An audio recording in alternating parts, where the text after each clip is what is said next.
Hola, amada familia Corandeo. Este es nuestro segundo devocional matutino 2025, Verdad para Vivir. Bienvenidos. Mayo 3. Dios puede lidiar con nuestras dudas. Dirigido por el hermano Luis Bermúdez. Jesús se apareció a Cefas y después a los 12. Luego se apareció a más de 500 hermanos a la vez, la mayoría de los cuales viven aún, pero algunos ya duermen. Después se apareció a Jacobo, luego a todos los apóstoles, y al último de todos, como a uno nacido fuera de tiempo, se me apareció también a mí. Primera carta a los Corintios 15, 5 al 8. El hermano Luis Bermúdez vive en Monterrey, México. Su padre es pastor y su madre una mujer dedicada al Señor.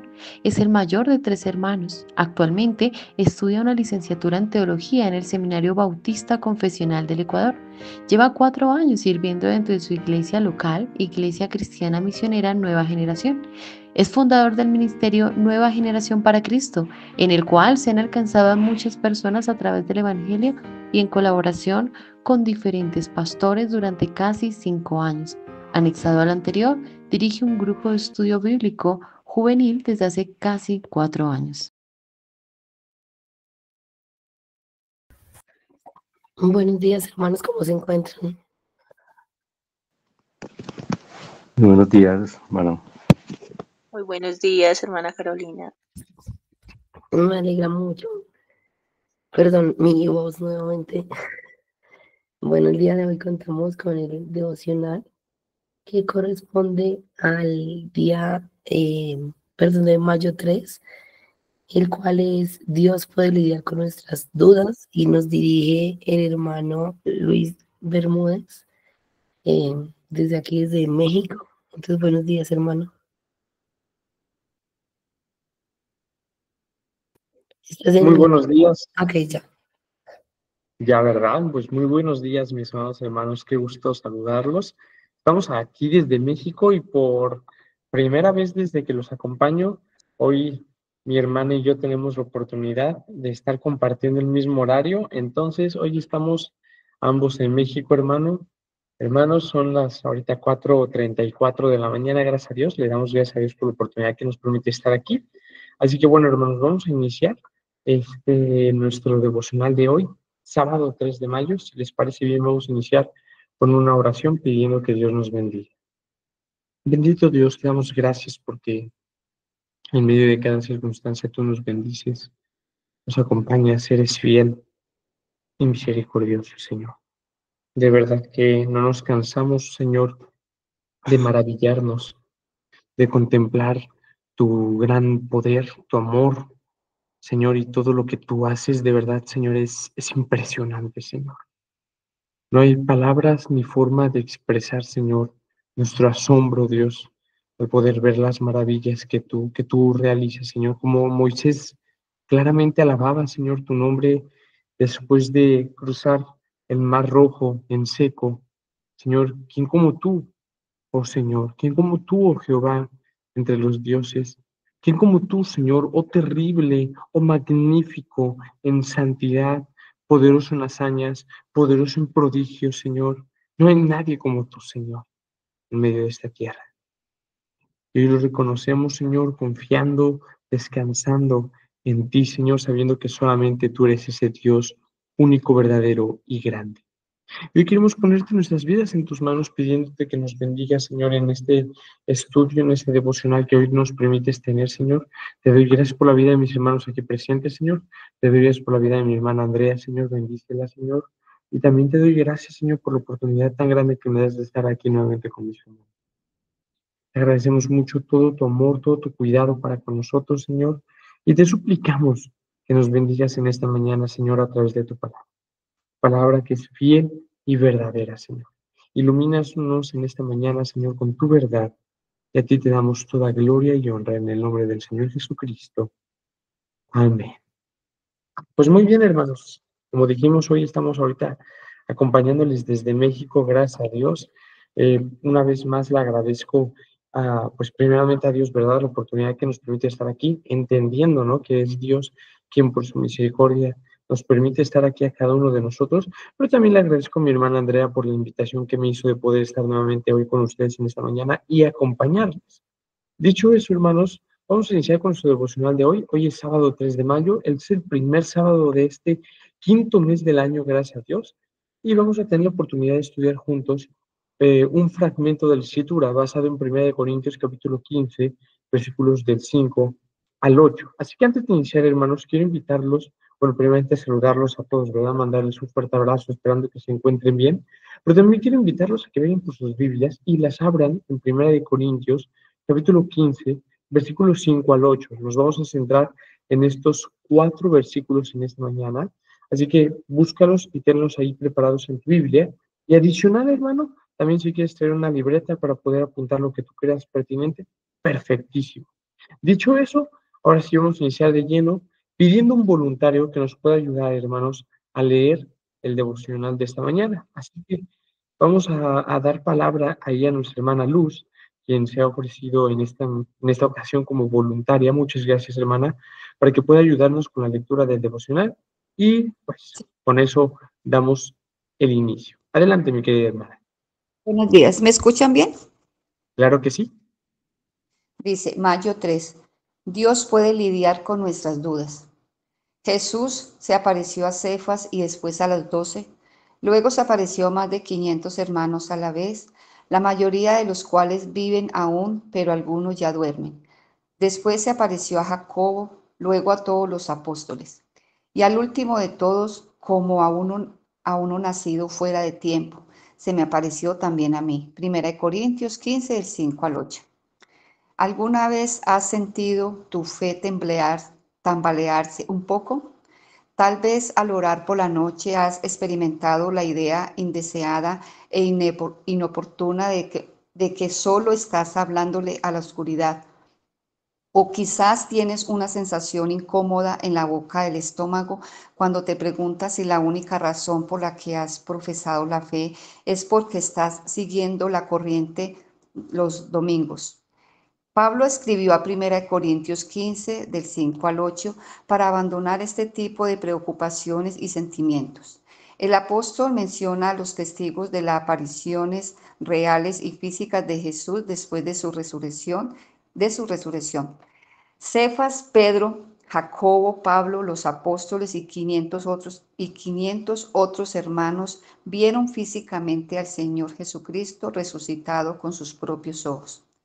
Pablo nos destaca a estos testigos oculares para ayudarnos a ver que su fe y la nuestra se fundamenta en hechos.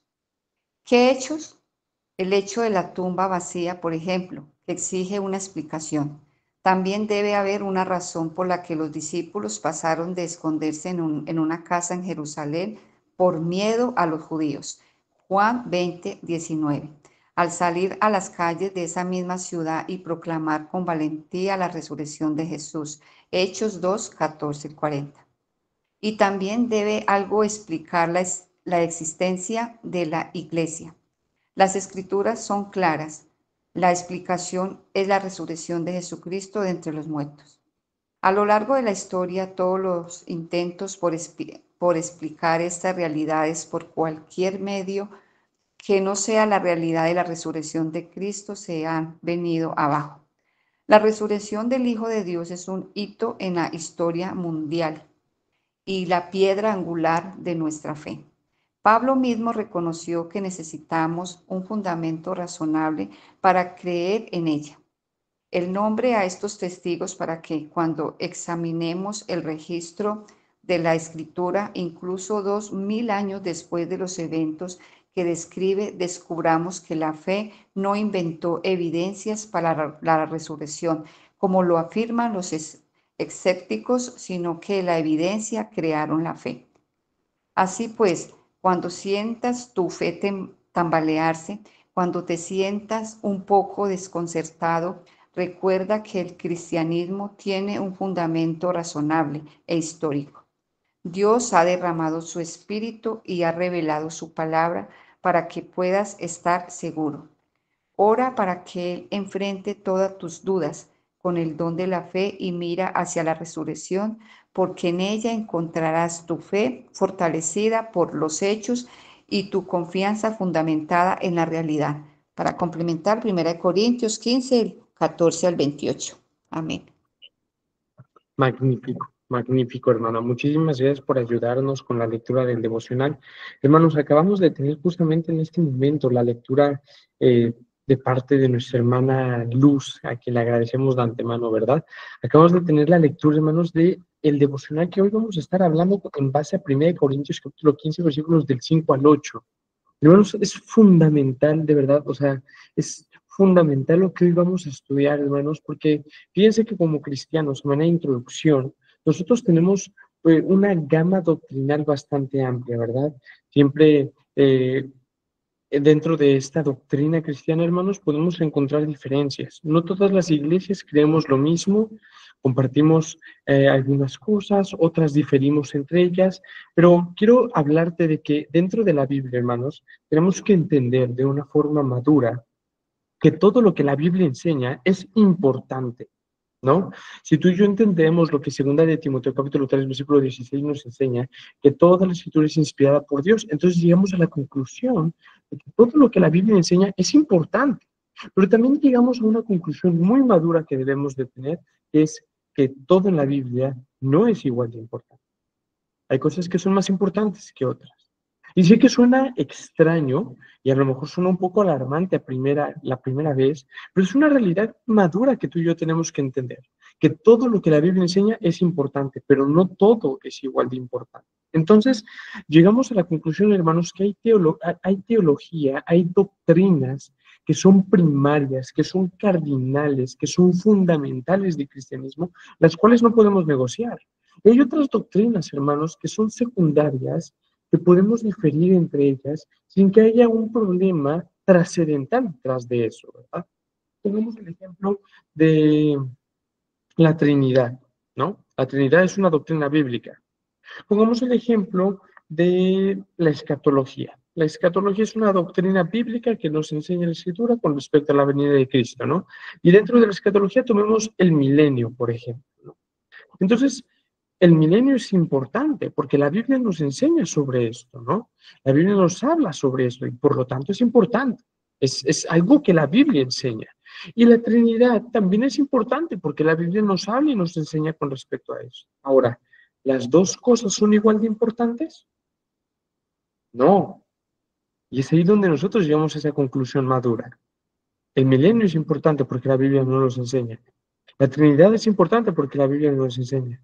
Pero la Trinidad es muchísimo más importante que el milenio. Por ende, todo verdadero cristiano no puede negociar la doctrina de la Trinidad. Todos tenemos que creer en ella sin excepción. Con respecto al milenio, podemos diferir. Hay hermanos que creen una cosa y hay hermanos que creen otra diferente. Y no hay ningún problema. Entonces, hermano, entendiendo y poniendo eso de ejemplo, hoy estamos hablando, hermanos, hoy 3 de mayo del 2025, estamos hablando de una doctrina fundamental, primordial, cardinal y primaria del cristianismo, la resurrección de Cristo. No podemos, hermanos, negociar esta verdad o esta doctrina. No podemos decir, bueno, la mitad de los que estamos hoy aquí presentes creemos que Jesús resucitó y la otra mitad no creemos que Jesús haya resucitado de entre los muertos. No. Si nosotros confesamos que somos creyentes, si nosotros confesamos que hemos nacido de nuevo, todos por igual tenemos que abrazar la verdad y defender la verdad de la resurrección de Cristo, porque es por la resurrección de Cristo que somos salvos, ¿no?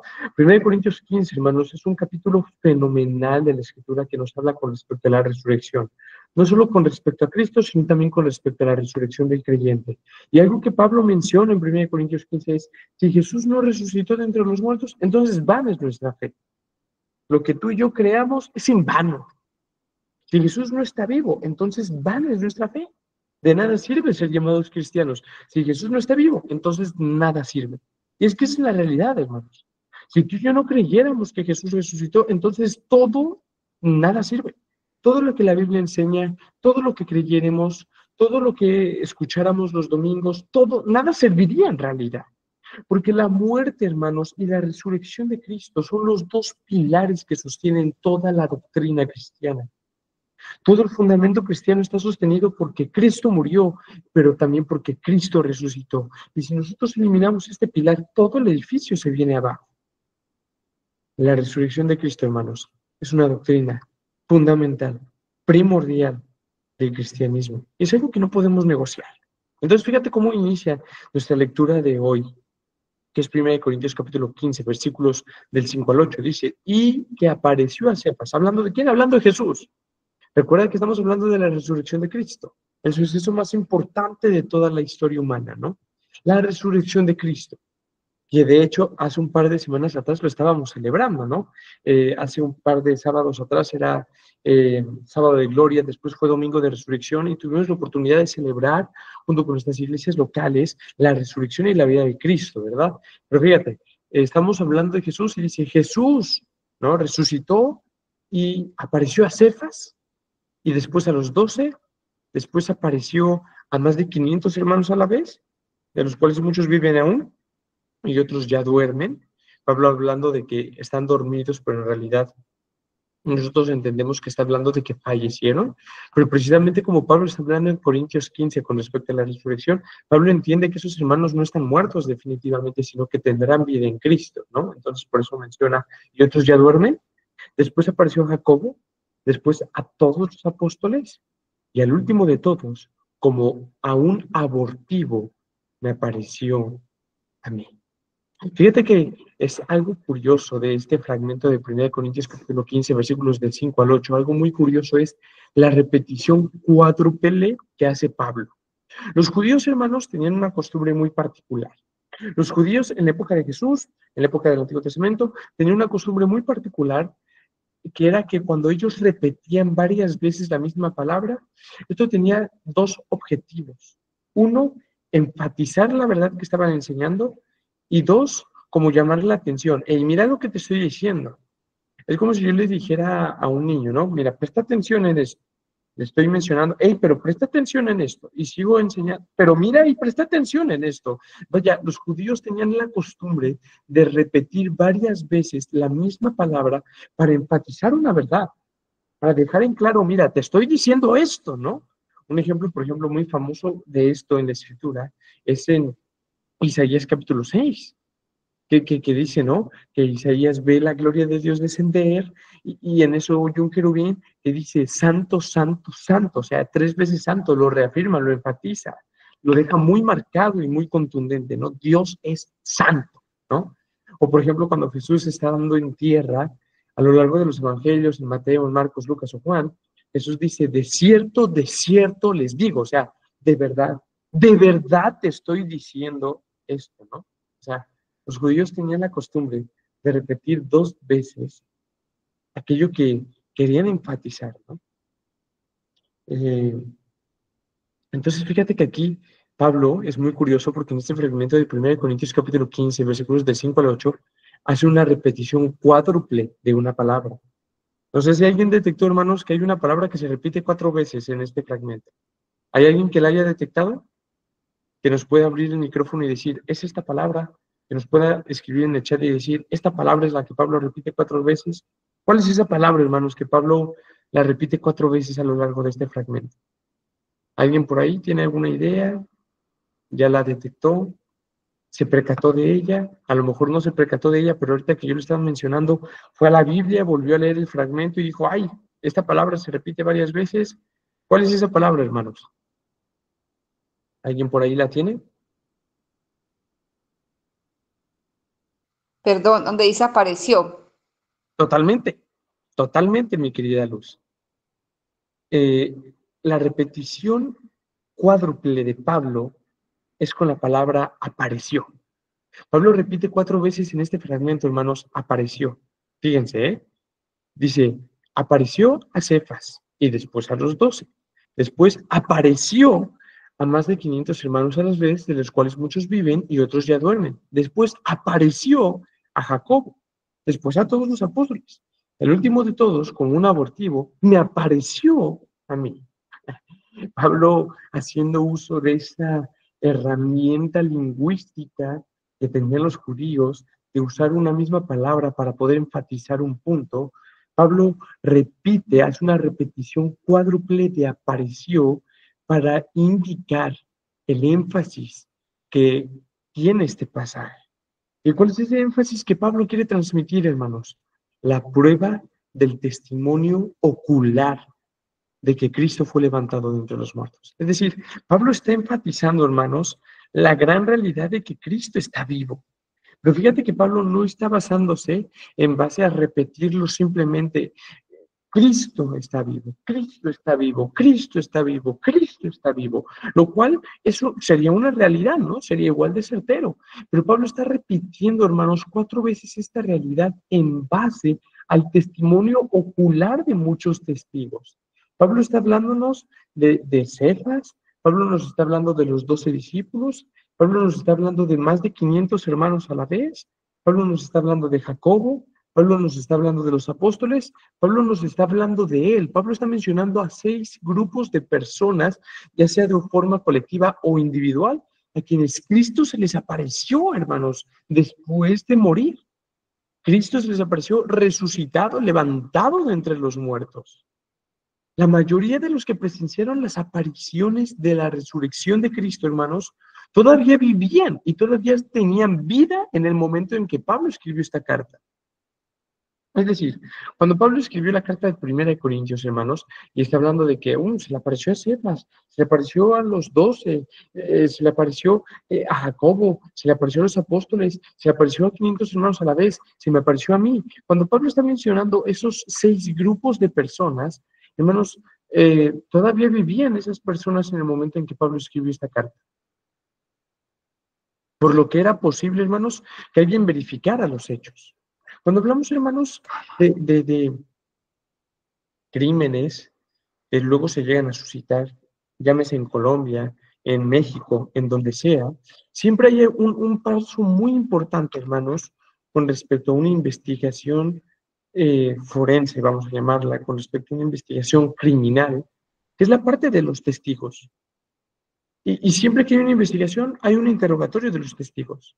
¿Quiénes son los testigos? Aquellos que presenciaron el acto. Yo presencié cómo lo mataron, yo presencié cómo pasó esto, yo presencié cómo ocurrió aquello. Esos testigos tienen que ser testigos oculares. No, un testigo, ay, es que me platicaron mis vecinos esto, eso no sirve dentro de una investigación. Tiene que ser alguien que presenció el hecho con sus propios ojos y que pueda dar validez de lo que pasó o de lo que no pasó, ¿no?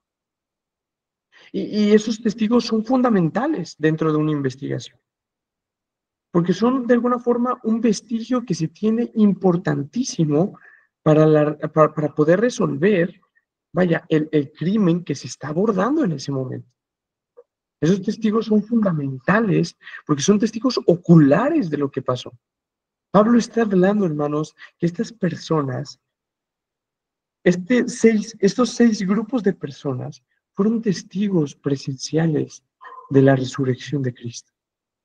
Y eran personas que ya estaban vivas. Pablo no está hablando del testimonio de personas que ya todos murieron, ya nadie puede verificar lo que pasó. No, eran personas que cuando Pablo escribió 1 Corintios, estaban con vida estas personas y podían dar por lo tanto fe y validez de que lo que Pablo estaba mencionando era cierto. Es decir, es como si yo digo, no, pues mi hermana Carolina fue testiga de esto, ¿no? Pues supongamos que mi hermana Carolina ya no está entre nosotros. ¿Quién puede corroborar mi historia? Nadie. Porque la hermana Carolina ya no estaría entre nosotros, ella ya estaría con el Señor. Nadie puede ir y preguntarle, oye, hermana, ¿es cierto que tú viste esto? Gracias a Dios tenemos a nuestra hermana con nosotros, ¿no? Entonces yo puedo decir, mi hermana Carolina fue testiga de esto. Y ustedes pueden ir con ella, hermana, ¿es cierto que pasó esto? Hermana, ¿tú viste esto? Y la hermana va a poder decir, sí, yo lo vi. Eso era lo que Pablo estaba haciendo en este momento. Esa gente seguía con vida. Y eran completamente verificables los hechos de lo que ellos narraban. ¿Cuál es la importancia de esto, hermanos? El poder recalcar y enfatizar que la resurrección de Cristo, hermanos, no es un mito, no es un cuento, no es un invento, no es una mentira, es real.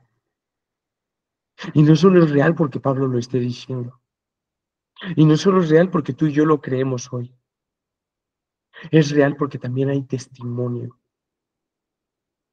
hay evidencia de que Jesucristo resucitó de entre los muertos. Porque lo vio Cefas, porque lo vieron los 12, porque lo vieron después más de 500 hermanos a la vez, porque después lo vio Jacobo, porque después lo vieron los apóstoles, porque después lo vio Pablo. Hay testimonio, hermano, real y verdadero, de que Cristo está vivo.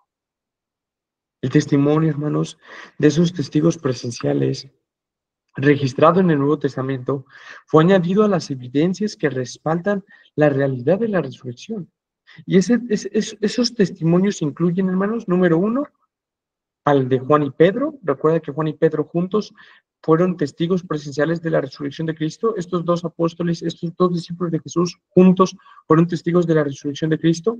Juan y Pedro juntos. En segundo lugar, podemos mencionar igual los 12 apóstoles. En tercer lugar, podemos mencionar los 500 hermanos, los más de 500 hermanos de los que nos habla Pablo, ¿no? Que presenciaron también la aparición de Cristo después de morir. En cuarto lugar, podemos mencionar a Jacobo, ¿no? Aquí hay una especulación, puede ser Jacobo 1, el discípulo de Jesús, o Jacobo 2, que es el hermano de Jesús, ¿no? El medio hermano de Jesús, quien escribió la carta de Santiago, ¿no? Y por último, 5, ¿no? Los apóstoles en general. Estas apariciones, hermanos, cuyos detalles no conocemos con profundidad, ocurrieron en un periodo de 40 días, nada más. Porque recuerda que después de que Jesucristo resucitó, estuvo nada más 40 días en esta tierra y después ascendió al cielo. Es maravilloso la gran cantidad de personas que pudieron ser testigos presenciales y oculares de la resurrección de Cristo en un lapso y en un periodo de 40 días. Hermano, ¿todo esto a qué va? A que, como nos habla del devocional, hermano, si muchas veces sientes que tu fe flaquea, que tu fe cae, que tu fe se tambalea, que tu fe se debilita, quiero invitarte a que recuerdes algo muy importante. Nuestra fe no está puesta en una persona. Nuestra fe no está puesta en un gobierno. Tu fe no está puesta en mí, ni en un pastor, ni en la iglesia, ni en tus hermanos, ni en tus amigos, ni en tus padres. Tu fe está puesta en Jesucristo, aquel que está vivo, aquel que murió, pero que resucitó también, aquel que venció a la muerte, aquel que derrotó a la tumba. Hermano, sabes que sientas que tu fe está menguando, que tu fe está cayendo, que sientas que no hay victoria, que sientas debilidad, que sientas flaqueza en tu vida espiritual. Recuerda que Jesucristo está vivo. Recuerda que tú y yo lo que creemos, hermanos, no es simplemente en un cuento, en un mito, en una fantasía. Vaya, hermanos, algunos de ustedes a lo mejor cuando eran pequeños creían en Santa Claus, ¿no? Por ejemplo, aquí en México es muy común que todos los niños creen en Santa Claus o que creen en los Reyes Magos, ¿no? No sé si en los países donde ustedes se encuentren también sea similar, ¿verdad? Pero bueno, creo que Santa Claus es un concepto más universal. Y todos los niños creen en esto, ¿no? Creen que hay una persona que una vez al año le da regalos a todos los niños del mundo, lo cual es humanamente imposible, ¿no? Es imposible que esto pueda pasar. No hay forma humana que esto pueda ser posible, ¿no? Pero los niños lo creen. ¿Por qué? Porque los niños confían, porque los niños creen en lo que los demás les dicen, en lo que los adultos les mencionan. Pero conforme ese niño crece, llega un punto en el que los papás hablan con él y dicen, ¿sabes qué? Eso no era verdad. Nosotros te dábamos esos juguetes, te los comprábamos, ¿verdad? Y hermano, tú y yo no creemos hoy en Santa Claus. Nuestra fe no está puesta en un ser mágico que nos hicieron creer nuestros papás, o la iglesia, o esto, o lo otro. Nuestra esperanza está y nuestra fe está en Jesucristo, Rey de reyes y Señor de señores. Ahí es donde está nuestra esperanza. no en un mito para niños, no en un cuento para niños, hermanos, sino en una realidad, hermanos. Mira, yo me desenvuelvo mucho, hermano, platicándote, ¿verdad? Mucho en una cuestión médica, ¿verdad? Yo soy estudiante, ya llevo más de la mitad de mi carrera y soy médico cirujano, odontólogo, ¿verdad? Y mucho de lo que hacemos, por ejemplo, muchos de los trabajos que yo hago, yo no puedo, por ejemplo, escribir un ensayo si me piden apenas, por ejemplo, el día de antier, me pidieron hacer un ensayo sobre tumores, ¿no? Y sobre quistes. Yo no puedo decir, bueno, yo creo esto, ¿por qué? Porque yo lo creo, porque yo pienso que es así, porque yo creo que es lo correcto, porque yo creo que así es como deben de ser las cosas. No, eso no es válido. En la medicina eso no es válido. Tampoco yo puedo agarrar y citar como fuente, ay, pues Wikipedia, esta página de internet, este blog que encontré por aquí. Cito a tal influencer de TikTok que dijo que así es como pasan las cosas con los quistes, con los tumores. No, no, me reprueban, me ponen 0 de calificación. ¿Qué es lo que hacemos en salud, hermanos, en cuestiones de medicina y en otros campos, verdad? También profesionales se hace. ¿Qué es lo que se hace, hermanos? Tienes que tener una validez científica de lo que estás haciendo. Es decir, yo no puedo poner yo creo, yo pienso. No, yo tengo que poner los hechos dicen esto. Las evidencias dicen esto. La medicina dice esto. Los experimentos nos han enseñado esto. Todo tiene que tener una base, todo tiene que tener un fundamento. Y yo, por ende, hermanos, por ejemplo, cuando yo hago una investigación, yo no me meto a páginas de internet nada más, no, yo me meto a artículos científicos. Artículos que llevaron 5 años en realizarse para publicarse y que pasaron muchos filtros para que los publicaran, artículos de medicina, libros de medicina, fuentes confiables, hermanos. Son las que yo utilizo para poder realizar un trabajo y ese es nuestro pan diario en nuestro campo laboral y profesional. Hermanos,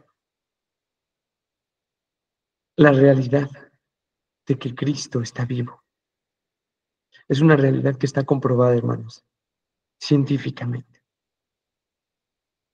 Es una realidad que está comprobada, hermanos, por más de 500 testigos, hermanos. No creemos en un cuento, hermanos. No creemos en un mito. No creemos en fábulas, en engaños, en mentiras, en teatralidades. Como muchas religiones del mundo hoy lo postulan, ¿no? Se me apareció tal visión, se me apareció tal hombre, se me apareció tal profeta. No, hermanos. Nosotros creemos en el testimonio fiel y verdadero de Dios a través de las Sagradas Escrituras. Nosotros creemos que Cristo está vivo. ¿Por qué? Porque Dios nos los ha hecho creer primeramente, ¿verdad? Porque Él ha venido a traer salvación en nuestras vidas y en nuestros corazones. Pero también nosotros tenemos una evidencia, hermanos, sobre la cual descansa nuestra confianza en la resurrección de Cristo. Que Jesús se le apareció a Pedro, que Jesús se le apareció a los 12, que Jesús se le apareció a más de 500 hermanos a la vez, que Jesús se le apareció a Jacobo, que Jesús se le apareció a los apóstoles, que Jesús se le apareció a Pablo. Hermanos, nosotros tenemos la evidencia científica y el testimonio fiel y verdadero de muchos hombres de que Jesús está vivo, hermano. Y te lo pongo de la siguiente forma. Cuando sientes que tu fe tambalea, cuando sientes que tu fe duda, hermano, te hago la siguiente pregunta. ¿Tú crees que Pedro murió crucificado pensando que lo que creía era una mentira? ¿Tú crees que cada uno de los discípulos, no sé si tú lo sabías, pero todos los discípulos, los 12 discípulos, con excepción de Juan, ¿verdad? Es el único que no. Pero tú crees que todos y cada uno de los discípulos murieron torturados de maneras inhumanas que tú y yo no podemos imaginar. ¿Y tú crees que ellos murieron de esa forma, creyendo que lo que creían era una mentira, no estando seguros de lo que mentían? ¿Tú crees que Pedro murió crucificado de cabeza en esa cruz, mirando hacia atrás, pensando, ay, ¿será que es verdad lo que yo creía? ¿Será que Jesús sí está vivo? ¿Será que Jesús sí resucitó de entre los muertos? ¿Tú crees que toda la iglesia primitiva, hermano, en ese primer y segundo siglo de la iglesia, que fue grandemente perseguida la iglesia y que muchos fueron asesinados por causa de Cristo, ¿tú crees que ellos murieron pensando que era una mentira? ¿Tú crees que no? Pues es que no sabemos si sí pasó o no pasó, pero pues por si las dudas, pues vamos a morir. No, no, no, hermano. Entonces cada uno de ellos estaban dispuestos a morir por causa de Cristo, porque ellos sabían que era verdad que Cristo había resucitado de entre los muertos. Por ende, hermano, cuando sientas que tu fe flaquea, recuerda que nuestra fe y nuestra confianza no está puesta en una mentira, no está puesta en un cuento de hadas, en una fábula, en un mito, en una leyenda. Nuestra fe está puesta en la realidad de que Cristo Jesús está vivo y está sentado a la vista de Dios. Quiero que leamos, si me acompañas ahí con tu Biblia, quiero que leamos un fragmento de la Escritura, está en Romanos. Déjame buscarlo. En Romanos capítulo 8, hermanos. Romanos capítulo 8 nos enseña una verdad muy fundamental que es el por qué como cristianos podemos obtener la victoria. Fíjate, voy a leerte un fragmento largo para enfatizar ciertos puntos. Vamos a ver del 31 al 39. Dice, ¿qué pues diremos a esto? Si Dios es por nosotros, ¿quién contra nosotros? El que no escatimó ni a su propio Hijo, sino que lo entregó por todos nosotros, ¿cómo no nos dará también con Él todas las cosas? ¿Quién acusará a los escogidos de Dios? Dios es el que justifica. ¿Quién es el que condenará? Cristo es el que murió. Más aún, el que también resucitó, el que además está a la diestra de Dios, el que también intercede por nosotros. ¿Quién nos separará del amor de Cristo? ¿Tribulación, o angustia, o persecución, o hambre, o desnudez, o peligro, o espada? Como está escrito, por causa de ti somos muertos todo el tiempo. Somos contados como ovejas de matadero. Antes, en todas estas cosas somos más que vencedores por medio de aquel que nos amó. Por lo cual estoy seguro de que ni la muerte, ni la vida, ni ángeles, ni principados, ni potestades, ni lo presente, ni lo porvenir, ni lo alto, ni lo profundo, ni ninguna otra cosa podrá separarnos del amor de Dios que es en Cristo Jesús. Hermanos, hay este texto nos enseña la gloriosa verdad doctrinal de la perseverancia del creyente, que el creyente llegará hasta el fin. ¿Y cuál es la base, hermanos, por la cual el creyente va a llegar hasta el final? ¿Por qué tenemos la seguridad, la confianza y la certeza de que como creyentes llegaremos hasta el cielo? Por la verdad que nos enseña el versículo 34. ¿Quién puede condenar a los creyentes, hermanos? ¿Quién puede condenar a un hijo de Dios? ¿Te lo has preguntado? ¿Quién puede condenar a un cristiano? Nada ni nadie, hermano. ¿Por qué? ¿Por qué el creyente es incondenable? Porque Cristo, escúchame bien, hermano, y grábate esta verdad, y acuérdate de Romanos 8:34 cada vez que tu fe flaquee. Cristo, hermano, nuestro Señor y Salvador, es el que murió.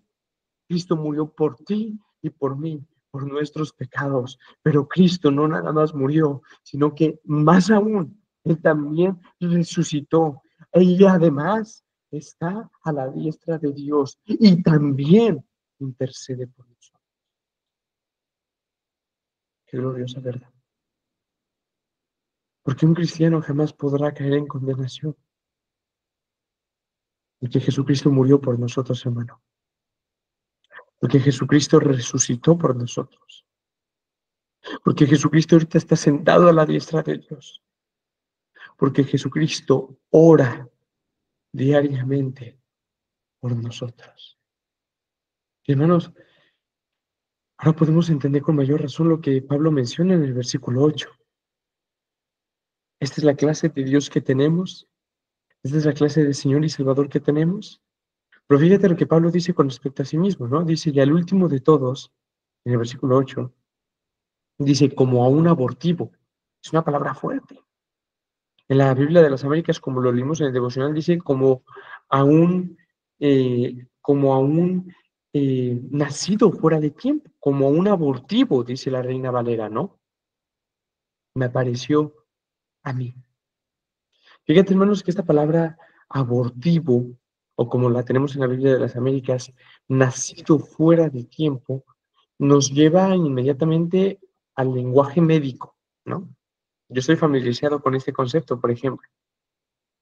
Y aunque nosotros oímos aborto, muchas veces nosotros hoy en día tenemos el concepto de aborto de una madre que no quiere a su bebé y lo tenemos como algo negativo, ¿no? Con justa razón, ¿verdad? Una madre que no quiere a su bebé y optan por matar a ese bebé, por deshacerse de ese bebé, abortar ese bebé. Pero dentro de la medicina, hermanos, cuando estudiamos ginecología, que es todo este aspecto del embarazo, la formación del bebé, el nacimiento, hay abortos, hermanos, que no son inducidos. Es decir, hay muchas madres que abortan, pero no porque ellas quieran abortar, sino porque hay algo que sucede en su embarazo, hay alguna complicación en su embarazo y por ende tienen que abortar. No es que ella por su propia voluntad decida matar a su bebé, como hoy en día muchas mujeres lo hacen o lo buscan hacer, sino que simplemente es por una cuestión de salud o alguna complicación que hubo que se induce un aborto, ¿verdad? Entonces, fíjate que ese es el sentido de la palabra que Pablo le está dando aquí. En este versículo 8, la palabra griega traducida, nacido fuera de tiempo, como la tenemos aquí en la Biblia de las Américas, nacido fuera de tiempo, generalmente se refiere a un aborto involuntario, lo que justamente ahorita te mencionaba, ¿no? Se refiere a un aborto involuntario o un nacimiento prematuro, ¿no? Es un nacimiento prematuro, hermanos, cuando un bebé nace antes de lo que tenía que nacer. Hoy en día, hermanos, ginecológicamente hablando, nosotros como médicos no medimos el embarazo por meses. Es muy común, ¿verdad?, que la gente hable del embarazo en meses. Ay, ¿cuántos meses llevas? No, pues ya llevo 3 meses. Ya llevo 6 meses. No, pues ya son los 8 meses de embarazo, ya casi voy a dar a luz. ¿Por qué? Porque la gente siempre tiene el concepto de que 9 meses, listo, ya hay que dar a luz. Hoy en día, hermanos, nosotros no medimos el embarazo en meses. Nosotros medimos el embarazo en semanas. Un bebé puede nacer aproximadamente de 38 a 42 semanas. En la semana 38 de gestación a la semana 42 es las semanas en las que está previsto que el bebé pueda nacer. Si nace antes de esa cantidad de semanas, entonces se le habla de que el bebé es prematuro, es decir, el bebé nació antes de tiempo, lo cual implica muchas cosas. Hay más riesgo para la madre, hay más riesgo para el bebé, porque el bebé todavía no tiene la madurez para salir, ¿verdad? Entonces, cuando Pablo usa esta palabra, nacido fuera de tiempo, la palabra griega traducida aquí, hermanos, generalmente se refiere a un aborto involuntario o a un nacimiento prematuro. Por lo que Pablo podría aludir, hermanos, al hecho de que, a diferencia de los 12 apóstoles, él no experimentó un periodo de gestación. Él no estuvo ahí las 42 semanas, las 38, 42 semanas. Él no experimentó un tiempo o un periodo de gestación o asociación prolongado con Jesús durante su ministerio terrenal. Es decir, si tú, por ejemplo, comparas a Pablo con Pedro, Pedro tuvo un tiempo de asociación prolongado con Jesús en su ministerio terrenal. Es decir, Pedro caminó diariamente con Jesús durante varios años. Pablo no tuvo eso. Entonces, las apariciones del Señor Jesucristo, fíjate, esto es muy curioso con respecto a las apariciones del Señor Jesucristo resucitado. Las apariciones del Señor Jesucristo resucitado habían cesado con su ascensión. Es decir, después de que Jesucristo ascendió al cielo, ya cesaron las apariciones. Jesucristo dejó de estarse apareciendo a la gente, ¿no? Y en ese momento, después de que Cristo asciende, y pasan varias cosas en esas semanas después de su ascensión, Pablo era perseguidor de la iglesia, ¿no? Tú recordarás que Pablo buscaba a la iglesia para arrestarlos, para matarlos, para echarlos en prisión. Y Pablo era perseguidor de la iglesia cuando recibió su llamado a ser apóstol, ¿no? Tú recordarás, él iba de hecho camino a Damasco para arrestar y matar a los cristianos que hubieran ahí, y Cristo se le aparece, pero Cristo ya había ascendido. Cristo ya no estaba en esta tierra, ¿no? Entonces, cuando Pablo era perseguidor de la iglesia, es cuando él recibió su llamado a ser apóstol. Aunque Pablo nunca había estado con Jesús durante su ministerio terrenal, como lo estuvo Pedro, como lo estuvo Juan, a Pablo se le concedió el privilegio de ver a Jesús resucitado de los muertos después de su ascensión. Le vio de frente, ¿no? Le vio cara a cara a Jesús en ese camino a Damasco. Y fue comisionado como el último apóstol. con un ministerio especial a los gentiles. ¿Y esto por qué te lo menciono, hermanos? Porque Pablo dice, a mí Jesús se me apareció al último, como un abortivo, como un nacido fuera de tiempo, se me apareció a mí Jesús. Hermano,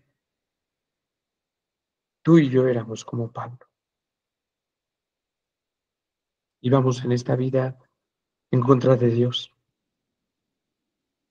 difamando el nombre de Dios, blasfemando el nombre de Dios. Íbamos en contra de la iglesia, íbamos en contra de los creyentes, en contra de la Escritura, en contra de Dios. Nos sentimos orgullosos de ello. Nuestras vidas iban en contra de lo que Dios quería. Odiábamos a Dios, odiábamos su palabra.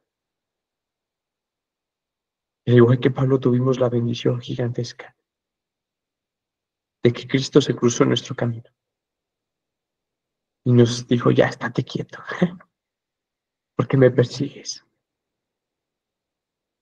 Y pudimos inclinar nuestro rostro a tierra en humillación al Dios Todopoderoso y nacer de nuevo. Porque un encuentro con Jesucristo lo cambia todo. A lo mejor no vimos a Jesucristo resucitado como lo vio Pablo, pero vimos a Jesucristo, hermanos, cuando se nos presentó el Evangelio en nuestras vidas. Pablo fue salvo muy tarde, como para haber sido uno de los 12 apóstoles mencionados, hermano. Pero Cristo había ascendido antes de la conversión de Pablo. Por medio de una aparición milagrosa, Cristo se reveló a sí mismo delante de Pablo. Y de acuerdo con el propósito divino, Pablo fue convertido en apóstol. Por eso quedó como último de todos los apóstoles y se consideraba a sí mismo el más pequeño. Así fue con nosotros, hermanos. Cristo, de una manera milagrosa, se apareció en nuestro camino, se interpuso en nuestros caminos y nos dijo, ya deja de ir en rebelión contra mí y vuélvete a mí. Y de acuerdo con el propósito divino, hermanos, hoy estamos en el camino del Señor. Y Pablo habla de su conversión en Gálatas, ¿no? Y dice, hermanos, es asombroso porque la gente dice, el que antes nos perseguía, el que antes oprimía nuestra fe, ahora profesa la misma fe que nosotros, hermanos, eso somos nosotros. Los que antes nos burlábamos de Cristo, nos burlábamos de la iglesia, nos burlábamos de los cristianos, nos burlábamos de la palabra de Dios, de sus leyes, ahora nosotros profesamos. Somos abortivos en este reino de los cielos. Somos nacidos fuera de tiempo en el reino de los cielos, hermano. Y por lo tanto debemos recordar que somos los más pequeños entre los creyentes. Pablo menciona, de hecho, inmediatamente más adelante, en el versículo 10, dice, por la gracia de Dios soy lo que soy, hermanos, por la gracia de Dios somos lo que somos. Por la gracia de Dios estamos aquí. Y como lo recalca Pablo más adelante en 1 Timoteo, ¿no? Y menciona en el capítulo 1, versículo 15, justamente hablando de su conversión a Timoteo, le dice, Timoteo, hay una palabra fiel y digna de ser recibida por todos los hombres, que Jesucristo vino al mundo a salvar a los pecadores, de los cuales yo soy. Siempre recuerda eso, hermano. Jesús vino a este mundo a salvar a los pecadores. Y nosotros somos los primeros de esos pecadores. Y por la muerte, pero la resurrección de Cristo, es que hoy estamos aquí. Dios los bendiga mucho a todos, hermanos. Con esto hemos concluido nuestro devocional de 1 Corintios, capítulo 15, versículos del 5 al 8. Espero que haya sido de bendición para sus vidas, hermanos, y agradezco a Dios nuevamente la oportunidad que me ha dado de estar con ustedes acompañándolos en esta mañana. La verdad es que me siento súper bien. Pensé que me iba a sentir algo cansado porque me dormí a las 3 de la mañana, hermanos, ayer, me tocó desvelarme. Dormí como 1 hora 20 minutos más o menos. Pero bueno, hermanos, gracias a Dios, aquí andamos, muy felices de estar con ustedes y muy agradecidos también. Y bueno, vamos a pasar a nuestro momento. Hermanos, tenemos todavía un par de minutos para compartir. Así que, hermanos, por favor, les escuchamos. ¿Hay alguien que quiera compartir algo que entendió? A lo mejor una duda, una pregunta que tenga por ahí algún hermano. Pues hermanos, es momento de participar. Así que si hay alguien por ahí que quiera hacer alguna anotación, alguna connotación, puede alzar su mano y podemos charlar con todo gusto. Hermana Graciela, muy buenos días. ¿Cómo estás? Compártenos. ¿Qué es lo que quieres compartirnos esta mañana, hermana? Hola, ¿qué tal, queridos hermanos? Dios los bendiga.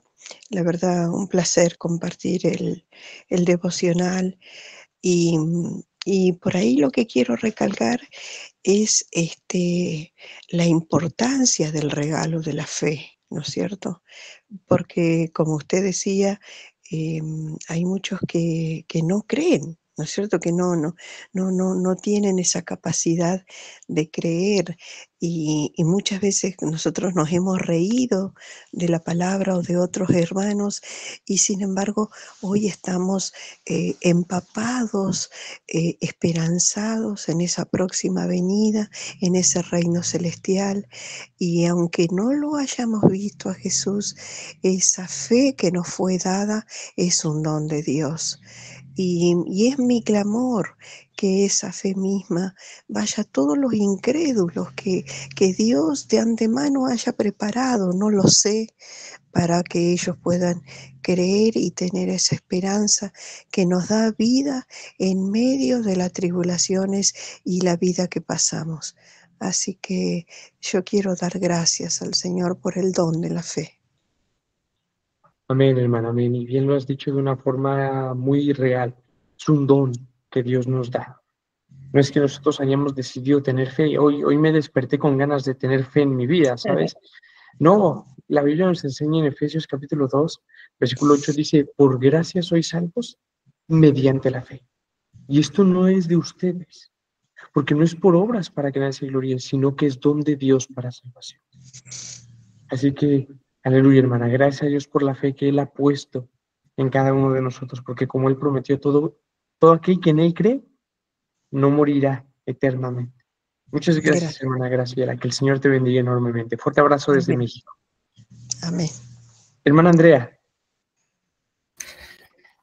Mi hermano, ¿me escuchan mejor? Sí, claro que sí. Ay, perdón, mi voz que tengo. No, hermano, pues agradecerte por el esfuerzo. Realmente ya lo estoy viviendo, entonces sí es un gran esfuerzo el que hacen nuestros hermanos mexicanos cuando nos acompañan. Y bueno, yo solo quería recordar, ¿no? Tú nos decías que así como cuando Dios se aparece pues el Señor Jesucristo aparece a Pablo, pues fue lo mismo que hizo en nuestras vidas. Y nosotros podemos leer en la Escritura y decimos, wow, fue un milagro lo que sucedió con Pablo, pero dejamos de ver la gracia y el poder de lo que Dios hizo en cada uno de nosotros, porque fue exactamente lo mismo. Y muchas veces hoy en día estamos esperando grandes milagros, que el ciego vea, que el paralítico camine, y la gente va atrás de estos milagros creyendo que eso es la fe, sin entender que el mayor milagro que nos puede suceder es el que ya vivimos nosotros y el que tenemos la esperanza de predicar a otros, y es que muertos, que estamos en delitos y pecados, tengamos vida, que hayamos pasado de muerte a vida en un instante por obra y gracia del Espíritu Santo. Entonces, nos lleve el día de hoy el devocional a meditar qué salvación tan grande que tenemos, ese regalo maravilloso que fue recibido, y que así como dice la palabra, que de gracia recibiste, también de gracia pues debes dar, y eso nos lleve a mover el corazón a la predicación del Evangelio, a ver a tantas personas perdidas, y que nos duela el no estar haciendo la tarea que debemos hacer, porque muchas veces somos negligentes en el lugar que Dios nos coloca. Entonces, nada, hermano, que podamos valorar la salvación dada y responder diligentemente a ella. Gracias por el devocional, mi hermano. No, hermana, gracias a Dios y gracias a ti por invitarme. Así es, hermanos. Digo, si tienen tiempo durante el día, hermanos, les aconsejaría leer Hechos 9. Hechos 9 nos narra la conversión y el encuentro que Pablo tuvo con Jesucristo. Léanlo, o sea, yo cuando lo leo de verdad, el corazón se derrite, me causa, wow, tanto asombro, tanta maravilla, porque digo, lo que le ocurrió a Pablo es lo que me ocurrió también a mí.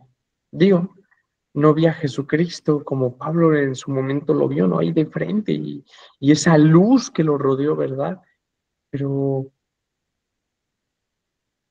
el efecto que sucedió en la vida de Pablo en ese día es lo mismo que Cristo ha hecho en cada uno de nosotros el día que nos salvó. Así que ahí en Hechos 9 tenemos narrado toda la conversión de Pablo de una forma fenomenal, por si quieres complementar con lo que hoy estuvimos estudiando en esta mañana. Pues muy bien, hermanos, ¿alguien más que quiera compartir por ahí algo? ¿Aló? ¿Sí? Hermana Luz. Sí, mi hermano. Referente a lo que se está hablando, pues el saber que nosotros no éramos merecedores de esa gracia del Señor. Y esta semana pasó algo con un compañero, amiguito de una sobrina mía, que se ahorcó, un joven de 20 años. Eso le duele mucho a uno porque pues yo precisamente estoy animando mucho. Tengo 5 hermanas, conmigo somos 6, a las cuales estoy animando mucho porque pues todas tenemos hijos y les animaba que cada 8 días los sábados nos estamos conectando a las 5 de la mañana acá, Colombia, para empezar pues en especial la tarea de evangelizarlas a ella, porque pues cómo van a ellas viendo que, como dice la palabra, un ciego guiando a otro ciego, ellas no conocen del evangelio. Entonces yo les decía, primeramente ustedes, que Dios sea orando en sus vidas para que ustedes puedan clamar por sus hijos también. Entonces sí les animaba esa parte y precisamente esta mañana hablaba con ellas de que solo, o sea, solo Cristo es el único que trae vida, esperanza, porque hoy en día los jóvenes están refugiando en otras cosas. Y lo que pasó con esta persona, con este joven, 20 años, imagínense, lleno de vida, pues vida física, pues sabíamos que estaba muerto espiritual, porque la persona que no conocía el Evangelio, entonces eso le duele mucho a uno y también es como lo anima también a uno a seguir perseverando, porque pues uno a veces como que se cansa, como que a veces quiere conectarse, en otras veces no. Entonces mi hermana me decía, no, es que usted si no haga la llamada y la que se conectó, usted sigue haciendo la tarea. Entonces como que yo decía, wow, es verdad, ¿no? No es animarnos y perseverar llevando el Evangelio, llevando palabra de esperanza a nuestra familia, nuestros seres queridos, porque vemos que día a día estos jóvenes, vemos en estos jóvenes depresiones, deseos de morirse, no tienen deseos, no tienen como una vida, o sea, no tienen esperanza en ellos. Sabemos que sin Cristo no hay esperanza. Entonces es como para que el Señor sea obrando en sus corazones y seguir clamando misericordia para nuestras familias, porque nosotros no éramos merecedores de esa gracia de que nos dio vida, porque nosotros también estábamos muertos en delitos y pecados, y ver que esa obra solo la hace Dios, solo hay gratitud al Señor, y seguir perseverando y llevarles esperanza a nuestra familia, a nuestros seres queridos, ¿sí? Entonces, eso es lo que quería compartirles en el día de hoy. Y gracias por el sacrificio que haces también, por todo lo que le tocas hacer. Y de verdad que, como te decía días atrás, te admiro mucho, una persona tan joven y pues con ese amor por la palabra. Que Dios te continúe bendiciendo y guardando su corazón y todo su ser. Muchas gracias, mi hermana Luz, y gracias por compartirnos. La verdad, eso carga nuestro corazón porque es el pan diario de la que vivimos en esta sociedad, hermanos, una sociedad que vive sin esperanza. Si nosotros hemos hoy confiado y abrazado esa esperanza de la vida de Jesucristo, hermanos, es para que lo compartamos con otros, ¿no? Si Dios nos ha dado esa bendición tan grande, hay que dar de gracia lo que de gracia hemos recibido de parte de Él. Pues hermanos, ha sido un tiempo maravilloso el poder estar con ustedes, hermanos. Vamos a, vamos a orar y darle gracias a Dios por esta oportunidad que nos dio de estar aquí y podremos concluir oficialmente nuestro devocional de este sábado 3 de mayo. Bendito Dios, te damos gracias, Señor, porque es por la muerte y resurrección de Cristo que hoy nosotros estamos aquí, Señor. Ciertamente no hay palabras para agradecerte, Señor, tu amor, tu cuidado, Señor, para con nosotros, Señor. Padre, gracias, Señor, porque tu palabra siempre ilumina nuestras vidas, nuestros senderos, Señor. Te damos gracias porque hoy te glorificamos, Señor, porque tú estás vivo, Señor, y hoy te glorificamos desde México, desde Colombia, desde cada país de este mundo, te damos a ti la gloria, Señor. Padre, te pedimos que esa gloriosa verdad de la vida de Cristo, de la resurrección de Cristo, se siga extendiendo a aquellos que la necesitan, Señor. Ayúdanos aún en los momentos en los que flaquee nuestra fe, Señor, a recordar esa maravillosa verdad, que nada puede condenar nuestras vidas porque Cristo es el que murió, el que resucitó, el que está sentado a tu diestra y el que intercede por nosotros. Señor, gracias porque somos como esos abortivos, nacidos fuera de tiempo, Señor, y por tu gracia es que estamos en tu camino y en tu verdad. Te ponemos este día en tus manos, suplicándote que nos bendigas y nos acompañes, y te agradecemos por el cuidado que tú has tenido para con nosotros en esta mañana. Tus manos encomendamos nuestras vidas, Señor, dándote las gracias. Amén y amén. Pues mis amados Amén. hermanos, ha sido una bendición estar con ustedes en esta hermosa mañana. Les saludo desde México. Hoy la hermana Andrea decidió acompañarnos igual desde México, entonces ya nuestra hermana ahí anda empatizando con nosotros. Entonces, hermana, pues digo, bueno, hermanos, comentándoles, yo vivo hasta el norte de México, yo vivo a 2 horas de Estados Unidos y nuestra hermana Andrea está ahí en la Ciudad de México, de donde yo soy, ¿verdad? Yo soy originario de allá, ¿verdad? Ahí Ciudad de México es un paraíso, es un mini México ahí de todo, entonces esperemos que lo aproveche bien, que lo disfrute bien, ¿verdad? Y que se regrese a Colombia bien enchilada, bien mucho picante, ¿verdad? Que comemos acá. Pues mis amados hermanos, gracias a todos los que nos acompañaron en esta mañana. Como les digo, les mando un fuerte abrazo desde México. Gracias a Dios por la oportunidad que nos dio de estar aquí. Le agradezco la oportunidad que me dio de estar acompañándolos con ustedes. Y nos permite, nos estaremos viendo en el futuro. Y le agradezco también a mi hermana Andrea por darme la oportunidad de estar aquí con ustedes, hermanos. Pero como siempre terminamos, hermanos, con nuestra frase célebre, ¿verdad? Entendiendo que Cristo resucitó de entre los muertos, hermanos, y que es una realidad innegable. Concluimos diciendo firmes y adelante, huestes de la fe. Sin Sin temor temor alguno, alguno, que porque Jesús nos ve. Hermano, Que Dios muchas los bendiga gracias. mucho, amados hermanos. Hermoso de vuestra alma, por favor. bendiciones, gracias. Dios los guarde. Hasta luego.